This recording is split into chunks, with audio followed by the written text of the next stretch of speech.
All right, well, a lot of people may think attention deficit hyperactivity disorder, or ADHD, only affects kids, but this is a huge misconception. It really is. More than 11% of children have been diagnosed with ADHD, compared to nearly 4% of adults. October, by the way, is ADHD Awareness Month, so joining us right now to talk about it is Dr. Sultan. He's a medical director of Integrative Psych. Thank you for being here. In simple terms, what is going on in ADHD brains? Yeah.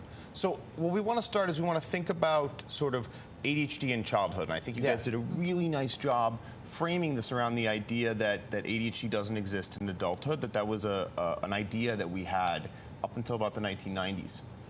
And part of that came from the fact that ADHD symptoms, they really start to show up in childhood.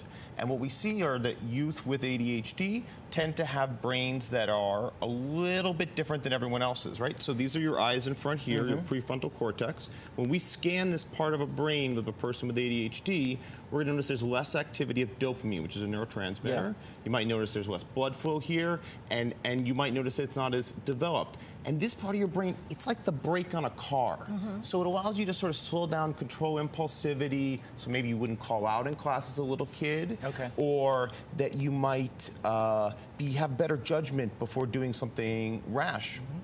So as you get older, usually we think this would go away and you'd have no symptoms. But we actually found that 2/3 of people with ADHD still have symptoms into adulthood. Oh. And that's where this idea of adult ADHD started to develop. So what are some of the signs and symptoms in children and adults? Are they different, similar? Yeah, so you want to think of the underlying idea, and then you kind of can project it out onto maybe school versus work environments, and in both cases, interpersonal relationships. So for kids, we notice a lot of careless mistakes.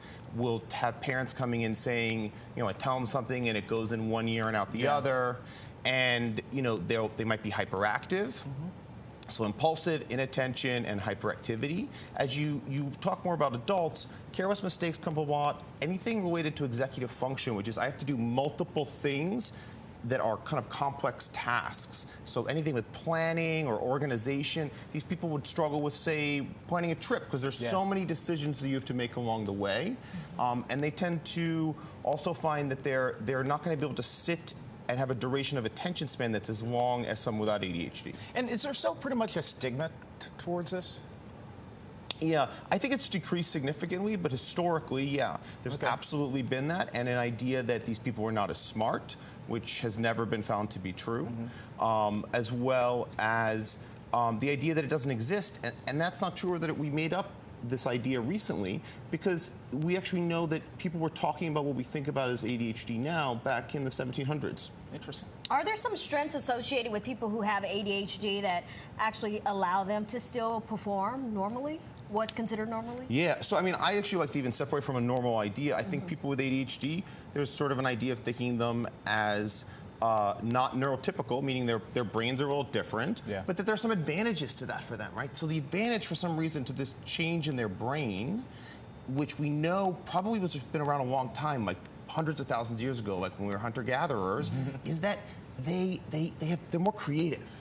That they think out of the box and they come up with different, more interesting solutions. They tend to be more adventurous. They take higher risks, which can have disadvantages for them, but also as an opportunity for a payoff. All right. I probably had ADHD as a child, but my mom would just say I'm hard-headed. Like I didn't listen and go in and out. Well, you're still stubborn. Yeah. Anyways. Dr. Sultan, thank you so much for joining us today. He's like, why am I here while y'all are fighting? I appreciate it. For a complete guide, by the way, to ADHD or to make an appointment, please visit the websites on your screen. All right.